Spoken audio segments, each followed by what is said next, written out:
All right. All right. I bought. I bought. Shit, it's what I bought.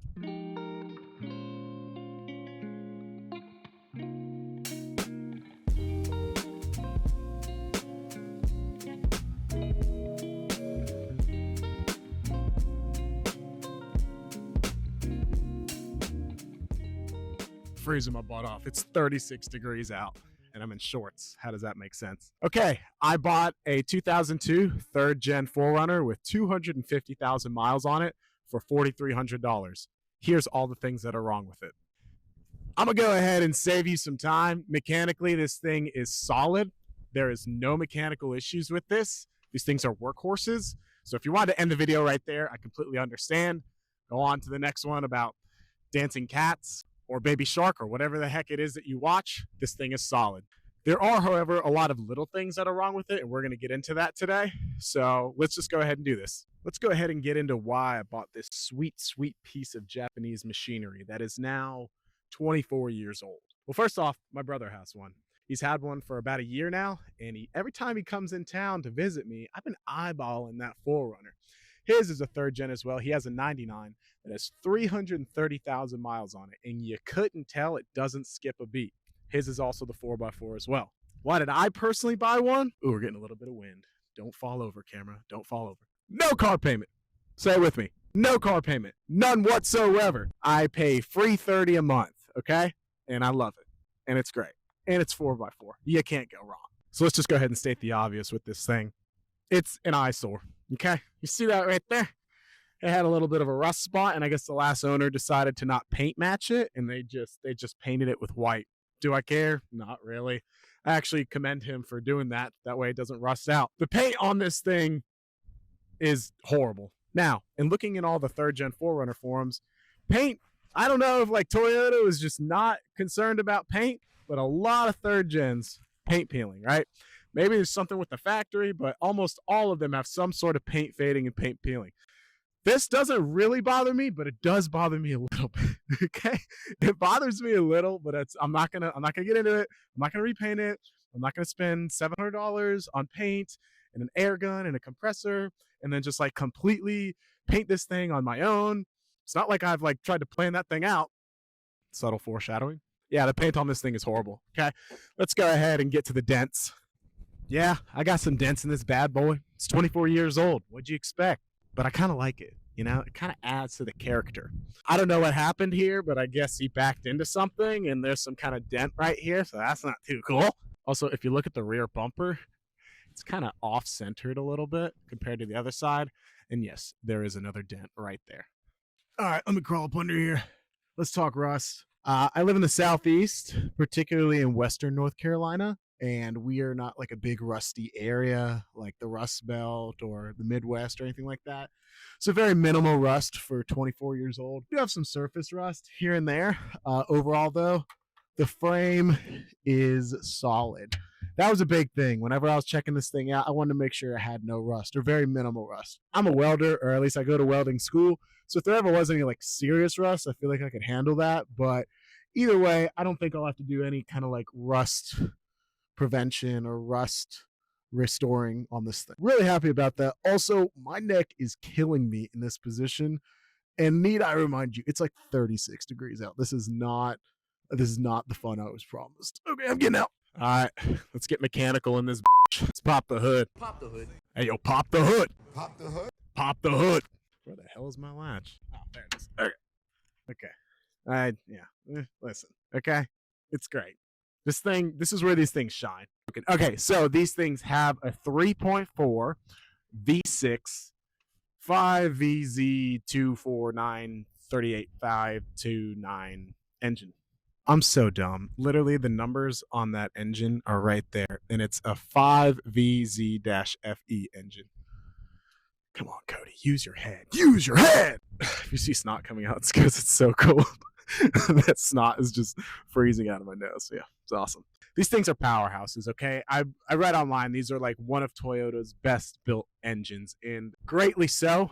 I never have any issues with this. When I first got this, there was a lot of oil on the sides of the engines.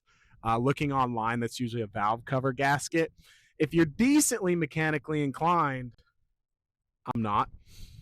You can replace the valve cover gasket. So I actually have already done the valve cover gasket on this, and what do you know? All the oil went away. All the oil on the sides of the engine just ceases to exist. Valve cover gaskets are an issue. Also, timing belt. This is where your timing belt lives. The guy I bought it from said that the timing belt was done. Do I trust that? I don't know. He's kind of a nice guy, so maybe I do trust it. But I bought a timing belt kit with a water pump anyways, so I'm going to do that at some point. One thing to note, and I don't know if this is 4Runner specific, I do get like a burning coolant smell from this often. Now, I kind of freaked out at first. I thought, oh my God, I blew my head gasket. No, there's a lot of tests that you can do for a blown head gasket. I do not qualify. I mean, my oil is not murky. I don't have bubbles in the oil. My coolant level is not going down. But I just get this like smelling, burning coolant smell, like basically after like I go on a trip somewhere or something. I think I figured it out though. I think I just need a new radiator cap because after a while, I do notice that like little droplets of coolant are on the sides of this. I think that's it. Am I worried about it? Not really. Still runs like a top, so I mean, it is what it is. But this thing's solid, dude. I love this thing. And honestly, if God forbid the worst case scenario was to happen in which I blow a head gasket, I'll just replace the head gasket. I mean, it would be a bear of a job, probably take me a week or two, but I'll just replace the head gasket, do everything else in it, and just keep this thing going. There's so many videos online of the people just replacing the head gasket, and then they go for another 200,000 miles. So yeah, like worst case scenario, I just do that and putt around on my motorcycle for a couple weeks. And next thing you know, boom, I got an engine that can go another 200,000 miles. Ooh, that's warm. And it's like 36 degrees out. That's really warm. Feels good. Okay, still really cold out. So let's use this time to step inside the car and talk about the interior. Listen, it's 24 years old, okay? I don't know where these people get off buying old vehicles and they think that there's not going to be any issues. Yes, I have seat tears. Yes, my radio bezel is cracked. That's partially because I put in an aftermarket stereo. Sue me, I wanted CarPlay and a backup camera. Really, that's it. I mean, the headliner is a little stained right here. And it's bland. Like, you're not getting your bells and whistles. There's not a giant iPad in the middle. And I don't have climate control on the right or climate control on the... It's simple. That's why I like it. Everything else in my life is complicated. I just want simple. Okay, and that's where this thing shines. It's simple. It's easy. And I tell you what, dude, I was never a fan of heat seaters until it got really cold out, and I've never had them before. And what do you know? These things got heat seaters. There you go. Now, listen, I do have tears in my seats. The upholstery has coffee stains on it. This, pretty regular issue. Okay? It's 24 years old. What do you expect? That ain't gonna be perfect. And that's actually a $6 fix. I looked it up on YouTube, okay? Overall, though, I'm really happy with this interior. I will say I'm a short man, okay? Short kings unite.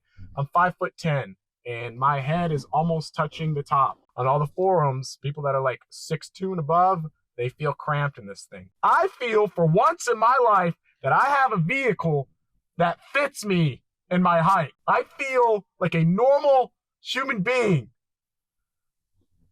in this vehicle, okay? I feel like I'm the perfect height for this vehicle. So if you're a 5'10", short king, short queen like me, you would love this, okay? Now, if you got some tall, giant friends, they're not gonna like this, okay? I'm just being honest here.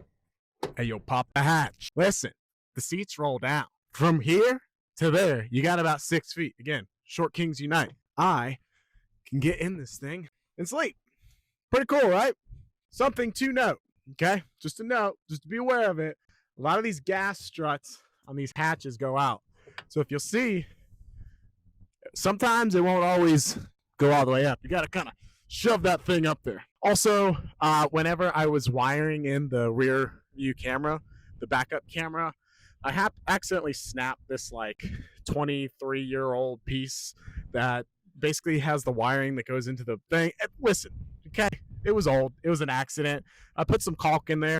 That way no water gets in there. And so far, we don't have any water damage, okay? It is what it is. Listen, I got a backup camera and you don't. Who's really winning in life? Probably you, because you got a nicer car than me. Also, I do some towing every now and then on like a 4-bay little flat bed trailer. My OEM 4-pin trailer connector just didn't work. I thought it was a trailer. I thought it was something with the fuses. Check all the fuses. No. Boom. Did a multimeter on this 4-pin connector. It doesn't work. Went on Amazon, bought a no splice, no cut kit for $50. Okay. And it connects to the left and the right. And boom, I got my 4-pin. I just keep it back here. And then whenever I need a tow, I just, bring it out. Also, look, dude, I'm a welder. Well, I go to welding school, so I'm not that cool yet. But I have a lot of room for all my tools back here. Like I said, it's 6 foot by whatever that is. I'm not going to get out my tape measure. Actually, I might get out my tape measure. 4 foot 5 inches. It's 4 foot 5. So 6 by 4 foot 5. That's like 24 square foot. Come on. Can't be too good for that. Carpet could use some work. Listen, I have dogs. I'm assuming the owners before me had dogs, or they smoked cigarettes, or did drugs back here. Who knows? Okay? It's okay for what it is. All right, let's talk backseat, baby, where the magic happens. I'm just kidding. There's like no magic happening in my life at all. So listen, again, another point for the short kings at home. I feel fine right here, but I'm 5'10". If you have a 6'2" big boy in your life, he's going to have some problems back here, okay? It's not exactly super comfortable. Again, no airbags, none back here whatsoever. You are at the fate of the good Lord above if you get in a wreck, so just be aware of that. Also, kind of cool, there's like some cup holders that come out right there. Oh, that's kind of cool. All right. Also, for the back seat, you can only adjust the heat. That's it. There is no AC for anybody back here, just heat. And it comes out in 2 areas, one right here and then one on the other side by your feet. So kind of weird, but I don't know. Listen, the thing goes forever, okay? You can't have it all. Sorry, I got a little angry right there. I don't know. A little small, but definitely comfortable, dude. Like if I was riding back seat in this thing, I'd be having a good old time. So, okay. So next, let's talk about drivability, right? This is, in fact, a 24-year-old vehicle.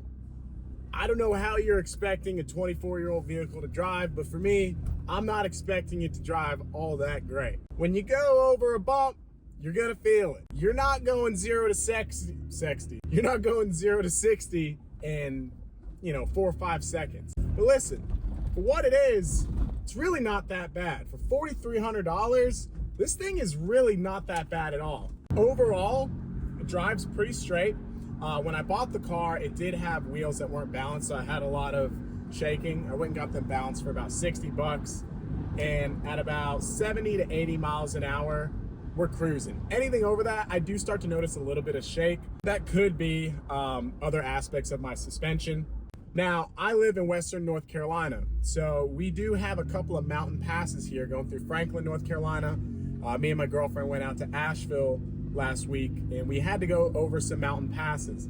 Accelerating, it does good. Now, I'm not slamming this thing to the floor when I accelerate, okay? I really try to keep it below 3,000 RPM. Even like right now, as I am accelerating, I don't really want to tap out at 2,500. Going downhill though, I do notice that I have a little bit of shaking.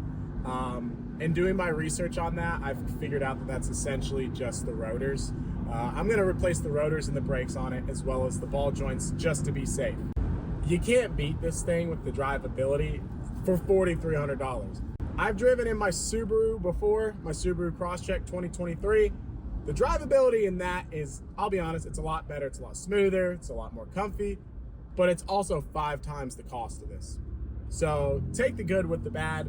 This was the luxury of 2002, and it feels like it too, right? Like it feels like I have the wood grain, radio bezel, I have the leather seats. There's just certain aspects of this, but overall I can say like I'm very satisfied with this being a 24-year-old vehicle and how it drives. So hope that helps. So that's it.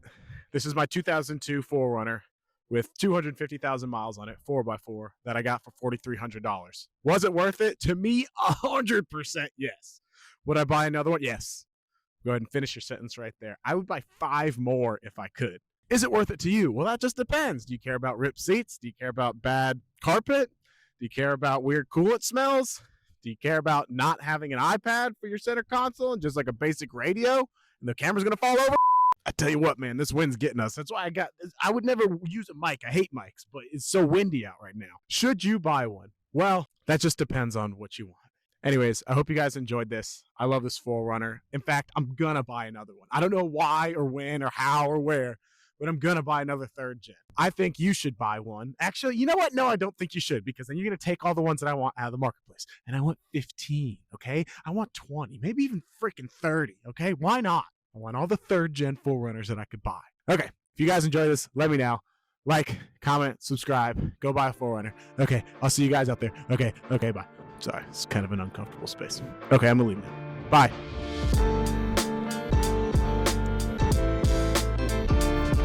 I know you guys think that I'm lying when I say it's 36 degrees out, but another cool little aspect of the 4runner is that you can check the outside temperature, out/T right here. You press that and it's 34! It's actually 34! It's colder than I thought it was. My feet are freezing. Okay, back to the video.